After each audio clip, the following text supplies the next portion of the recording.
So many good things, so many good angles. Who doesn't love this movie? Okay, my wife, except for toward the end, but we differ on several of our favorite Christmas music.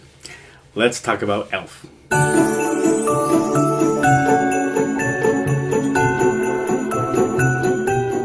Welcome to my channel, KC, that's me, Carrie Chug the Sledge Storyteller, here to talk about the wonderful world of Christmas storytelling and to open up discussion about how we can tell the best Christmas stories we can. Talking about a 2003 Christmas movie, beloved by many, everything good and bad, fact-bringing storytelling. Admittedly, it was a good 5 years after its release before I gave it a try. Will Ferrell tends to be hit and miss with me. Sometimes his high-octane overacting works, sometimes it doesn't. Obviously, this time it worked. But it helps that I've always liked Ed Asner, also James Caan. Rest in peace to both of them.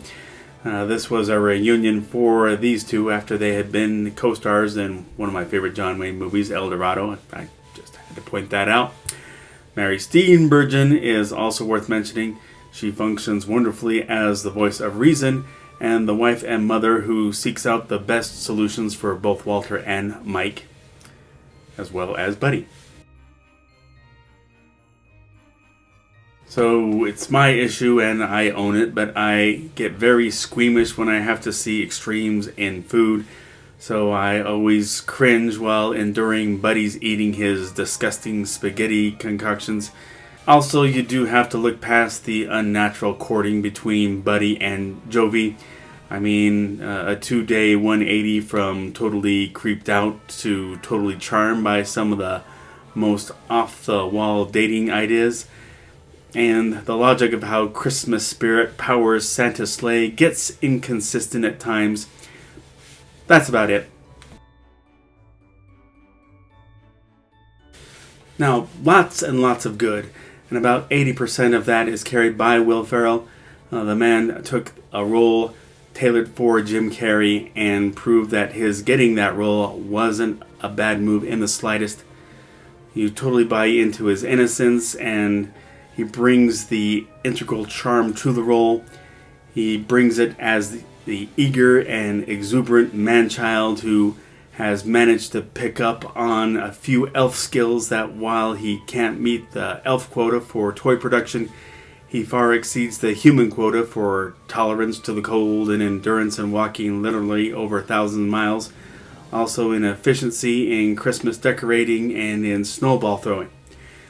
Director Jon Favreau also makes brilliant use of Ferrell as a fish out of water, even if lots of people feel that way when going there for the first time in the Big Apple. For all that, I have to say that Elf wouldn't be the same without Bob Newhart as Papa Elf. He totally pulls you in with his sweet narrative at the beginning, though I wish that the script include dwarves among the categories of little people who Santa tried to hire and couldn't make it work. Also, there's awesome chemistry between him and Buddy, especially that scene where the two go over Santa's sleigh toward the beginning. But who am I kidding? Will Ferrell had chemistry with everyone. I saw it with Santa, who had much love for Buddy, and his prep talk for his trip to New York was done beautifully. I saw it with his dad, where Walter is forced to figure out just how to deal with the extremely complicated situation of finding a long-lost son he had no idea about, who came from the most unlikely background imaginable. And while the development of the relationship itself is not convincingly handled, as I mentioned before, Buddy does have a good chemistry with Zooey Deschanel's Jovi. Their interactions carry much enjoyment. The Manhattan date does show them enjoying themselves, and those activities look like they're having a blast. More believable is stepbrother Mike's warming up to him. I mean, I'm sold on anyone who can overwhelm any snowball throwing trolls in such a can't-lose fashion. The encounter with Miles Finch is handled in hilariously convincing fashion, and the elf angle makes the exchange do what it's supposed to do. I know Peter Dinklage made a recent comment on how little people are portrayed in such things as Snow White in a demeaning fashion, so I am wondering if this has any bearing on how he feels about being cast as the obligatory little person in this.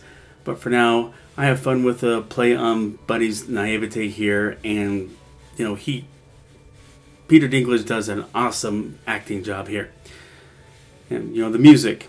John Dedney had to have been on the very same brainwaves as Jon Favreau because he encapsulates the same Christmas spirit as the story and the performances. And the opening music is a welcome earworm for me. Favreau openly acknowledges the influence he took from the Rankin Bass Rudolph special and makes it work with the costumes and emphasizes the shamelessness of it by modeling the snowman Leon straight from the snowman Sam. Between the script and Jon Favreau's direction, we have some extremely enjoyable and cohesive moments, most notably the climactic scene and the angle of igniting Christmas spirit to power up Santa's sleigh, the involvement of all the principal characters, and how New York onlookers in Central Park and watching on the news comes together so brilliantly. The filmmakers knew just what kind of ironic character types to involve, ranging from what they wanted, big spectrum, for Christmas to have a big awakening of that hidden Christmas spirit, within all of them to join in singing Santa Claus is Coming to Town. That's the part that I can get my wife to watch. But I can't get enough of the big catchphrases. I'm a cotton-headed ninny muggins. I just like to smile. Smiling's my favorite. You sit on a throne of lies. Nobody's been miscast, and there's no wasted space. But that's my take on Elf. It is a Christmas tradition for me every year. And thank you for watching. Agree, disagree, or something I left out, please let me know in the comment section. If you like this video, please click like. If you like this channel, please click subscribe or follow me on Instagram. As always, the link to order Sledge number 1 and number 2 is in the description below, where you can order just Sledge number 1 on Kindle. Either way, you can have them in format of paper or digital. Sledge number 3, we're still working on it. I always get good communication from Tiago. He's doing a wonderful job. Love his art. But let's all look for civility amid all the hate out there, bad news, social and political strife. And let's look for friends. Let's not anticipate enemies. And thanks for watching. Everyone be safe, and God bless.